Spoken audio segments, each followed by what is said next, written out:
네, 오늘은 또 어마어마한 분의 보유 종목이 공개가 돼서 영상을 한번 찍어봤고요. 바로 그 주인공은 스탠리 드러큰밀러입니다.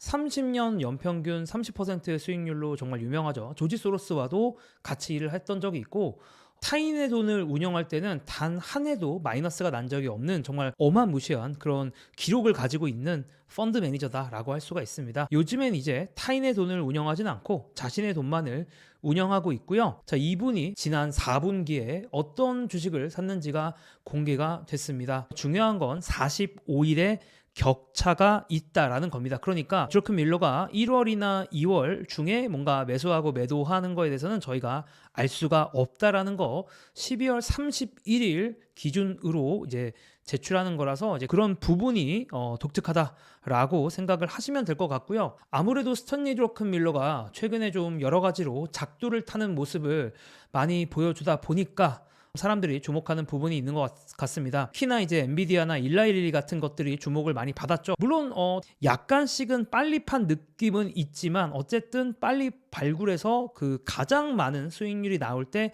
좀 먹고 빠진 그런 느낌이 좀 있죠. 특히나 엔비디아를 전량 매도했음에도 불구하고 드러큰 밀러는 AI 인공지능에 대한 관심이 뜨겁더라고요. 제가 1월 인터뷰도 영상으로도 만들었었는데 한 달 전에 드러큰 밀러가 했던 인터뷰 중에 가장 인상적인 부분이 바로 지금 보여드리는 부분이거든요. 그래서 인공지능과 관련돼서 되게 긍정적이다라고 하면서 현재 AI 분야가 인프라 구축 단계를 겪을 것이다, 이런 얘기를 했고, 또 AGI 같은 것도 가능할 거고 장기적으로 엄청나게 이익이 있는데 어떤 인공지능 관련 회사에 투자했는지는 공개하지 않겠다, 이렇게 얘기를 했거든요. 그래서 저는 이게 너무 궁금한 거야. 어떤 인공지능 관련 회사에 투자했을까? 그래서 저는 이번에 드러큰 밀러의 포트가 나오기만을 정말 기다렸고, 그리고 드러큰 밀러의 포트폴리오를 보면서 어떤 회사가 좀 AI에 연관이 있을까, 이것만 생각하면서 봤습니다. 그래서 저의 좀 뇌피셜이긴 하지만 어떤 종목들인지 하나씩 보도록 하겠습니다. 드러큰 밀러가 가장 많이 산 5개 종목부터 일단 얘기를 할 건데, 테바, 그 다음에 유나이티드 에어라인, 그 다음에 스케쳐스, 아마존, SLM 코퍼레이션인데, 저는 여기서 이 두 가지 종목, 테바와 아마존이 인공지능과 연관이 좀 있다라고 생각을 합니다. 5가지 종목 보도록 하겠습니다. 자, 일단 테바 분기 매수 1위이기도 하고, 분기 매수 1위니까 우리가 주목을 안 할래야 안 할 수가 없습니다. 이스라엘의 제약회사인데 이 회사는 어떤 회사로 알려져 있냐, 바로 제네릭 전문 제약회사로 알려져 있습니다. 여기서 제네릭이라는 거는 복제약이라고 생각을 하시면 돼요. 특허가 만료된 경우에는 따라해서 같은 효능의 약을 만들 수가 있거든요. 이제 그런 약을 복제약, 제네릭이라고 하는데, 테바가 이걸 아주 잘하는 기업으로 유명합니다. 테바는 정말 다양한 제네릭 약품도 만들고, 물론 제네릭만 만드는 건 아니에요. 오리지널 약품들도 만들고 있습니다. 그래서 제가 테바가 어떻게 인공지능과 관련된 것을 접목을 하고 있는지를 좀 찾아봤더니 저도 정말 깜짝 놀랐는데, 테바가 이제 겉으로 보기에는 인공지능을 별로 안 쓰는 것 같지만 상당히 많이 인공지능을 사용하고 있더라고요. 자, 그래서 대표적으로는 뭐 제일 많이 하는 거긴 하죠. 이제 신약 개발하는 프로세스에서 인공지능을 많이 가지고 오고 있습니다. 그래서 어떤 질병을 치료하는데 효과적인 단백질이나 유전자는 뭘까, 이런 거를 찾는데 AI를 사용하기도 하고요.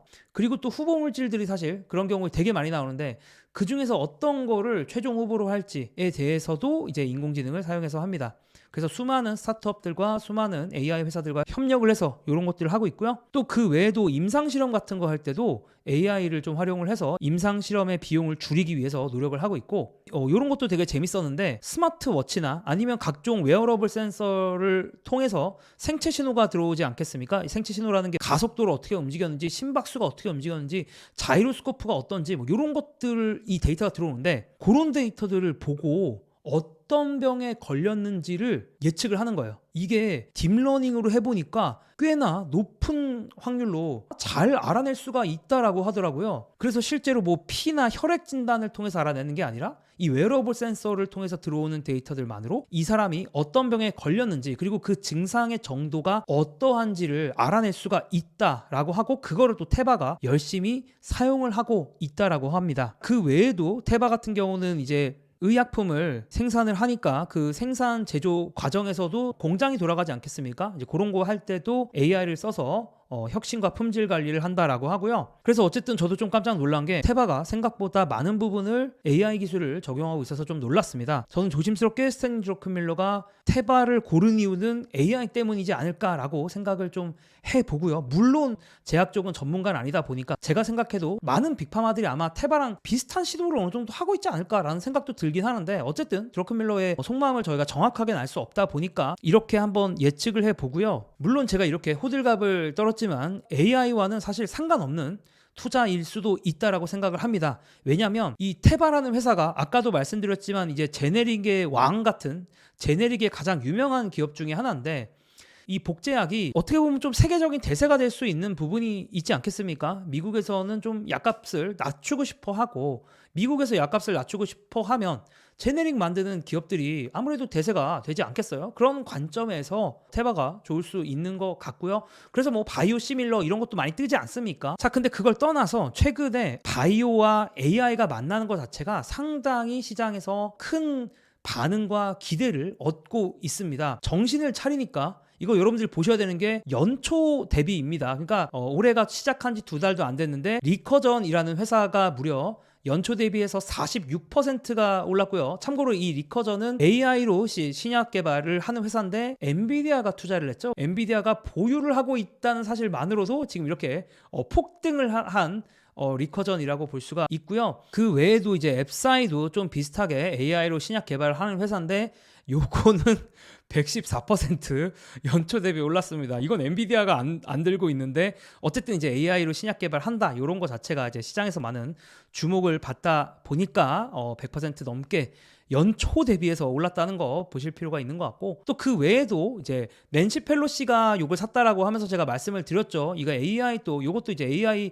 관련된 바이오 기업인데 템퍼스도 현재 연초 대비해서 161% 상승하고 있습니다. 근데 이제 사실 이제 이런 회사들이 당장 막 흑자가 나거나 아주 뭔가 유명한 빅파마들한테서 라이센스 아웃을 했다거나, 그러니까 이제 아주 열심히 연구하고 있는 회사긴 한데 당장 매출로는 이어지고 있지는 않다라는 것도 우리가 기억을 할 필요는 있을 것 같습니다. 물론 이제 이 두 회사에 비해서 템퍼스 AI는 그래도 매출도 꽤 나는 그런 회사긴 해요. 어쨌든 이제 이런 바이오와 인공지능이 만나는 것 자체가 미국 시장에서도 큰 테마로 자리 잡고 있다라는 거 말씀을 드리고, 분기 매수 2위는 유나이티드 에어라인입니다. 미국의 대표적인 항공사 중에 하나죠. 유나이티드가 델타나 아메리칸이랑 뭐가 다른가 한번 생각을 해봤더니 유나이티드 같은 경우는 좀 프리미엄 좌석 비중이 좀 높은 편이고요. 그리고 기업 출장 특화 서비스를 좀 제공해 준다라고 합니다. 이런 것들이 이제 유나이티드가 좀 차별점이 있는데, 유나이티드에 투자를 한다라는 거는 좀 더 프리미엄 시장이 좋아진다, 혹은 기업 출장 수요가 앞으로 더 커질 거다라는 거에 베팅한다라고 볼 수가 있는 것 같고, 다만 이제 드러큰밀러가 델타나 아메리칸 에어라인 같은 미국의 주요 항공사를 모두 매수하긴 했기 때문에 사실 그냥 결론만 얘기했을 때는 그냥 항공업계 전체를 다 좋게 보는 게 아닐까라는 생각이 들었습니다. 자, 그리고 분기 매수 3위, 이것도 참 신박했는데 스케쳐스라는 브랜드죠. 그래서 스케쳐스 이걸 왜 골랐을까라는 생각을 했어요. 왜냐하면 요즘에 신발 투자를 하시는 분들 중에 좀 핫한 거 좋아하시는 분들, 그러니까 모멘텀 투자, 오른 것들이 더 오를 거다 이렇게 생각하시는 분들은 제일 선호하는 게 온러닝이나 아니면 뭐 아식스 같은 그런 회사들이 가장 신발 회사 중엔 뜨겁거든요. 그래서 이런 것들을 많이 좋아하거나, 아니면 이제 반대로 이제 평균 회기가 올 것 같아. 그러니까 나이키가 최근에 몇 년 동안 안 좋았지만 결국에 나이키는 다시 돌아올 거야 라고 생각하시는 그런 평균 회기적인 투자를 좋아하시는 분들이 나이키를 좀 많이 갖고 있죠. 예를 들면 뭐 비레크먼 같은 분도 있을 것 같고, 어쨌든 보통 온러닝이나 나이키로 이 투자 종목들이 제 주변에서 많이 갈리던데, 자, 이도 아니고 저도 아닌 스케쳐스를 드러큰밀러는 골랐습니다. 이것도 그냥 제가 뇌피셜로 생각을 해봤는데, 그럼 스케쳐스는 나이키나 온러닝과는 뭐가 다르냐라는 관점에서 좀 봤을 때는 스케쳐스가 가격대가 나이키나 온러닝보다 좀 저렴하거든요. 그리고 나이키나 온러닝은 기본적으로 조금 사용하는 사람들의 퍼포먼스가 좋아진다, 이런 걸 이제 되게 강력하게 광고를 밀고 실제로 퍼포먼스에 좀 더 맞춰진 제품들, 이제 온러닝 같은 경우 특히나 이제 러닝화에 좀 더 그 맞춰져 있는 마케팅이나 이제 실제로 그런 제품들을 내놓는데, 스케쳐스는 상대적으로 좀 편안한 신발을 만드는 걸로 알려져 있죠. 그래서 포커스가 다른 것 같긴 해요. 근데 이제 굳이 제가 머리를 쥐어 짜내 보자면 저렴한 신발이니까 아무래도 사람들이 이 소비가 앞으로 좀 안 좋아진다 이런 거에 베팅하는 게 아닐까라는 생각이 조금은 들었어요. 뭐 경기 침체, 아주 심각한 침체까지는 아니더라도 약한 침체 요 정도의 베팅을 하는 게 아닌가, 뭐 그런 생각이 들었습니다.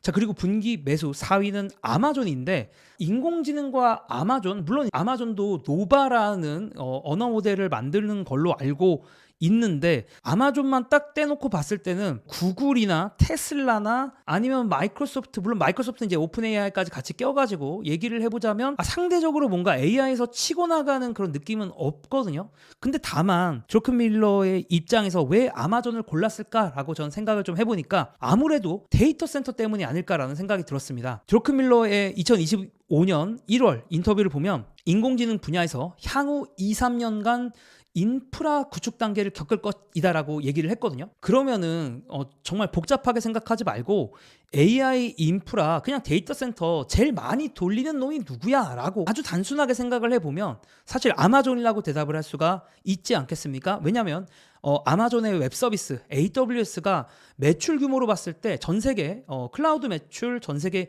1위이기 때문이죠. 그래서 아주 그냥 심플하게 생각을 해보면 아마존을 선택하는 게 그런 걸 수도 있겠다라는 생각이 들었습니다. 물론 이제 아마존이 AWS라는 비즈니스만 하는 건 아니기 때문에, 클라우드 비즈니스만 하는 건 아니기 때문에 다른 어떤 이커머스 관련된 것도 큰 영향을 줄 것 같긴 한데, 어쨌든 드러큰 밀러는 이제 이런 식의 생각을 하지 않았을까라고 저는 생각을 좀 했고요. 자, 드러큰 밀러의 분기 매수 5위는 바로 셀리메이라는 회사입니다. 이게 SLM이라고도 불리고 학자금을 대출해주는 회사예요. 이 회사는 왜 샀을까? 원래 바이든이 어떤 제도를 했었냐면 PSLF라는 제도를 진행을 했었어요. 그러니까 이게 뭐냐면 공공부문 학자금 대출 탕감 프로그램. 그러니까 학자금 대출이 너무 대출 때문에 힘들어하는 사람들이 많으니까 학자금 대출을 줄여주는 프로그램을 했습니다. 탕감해주는 프로그램을 했는데, 자, 이제 대통령이 바뀌었죠. 바로 럼프형으로 바뀌었는데, 럼프형 같은 경우는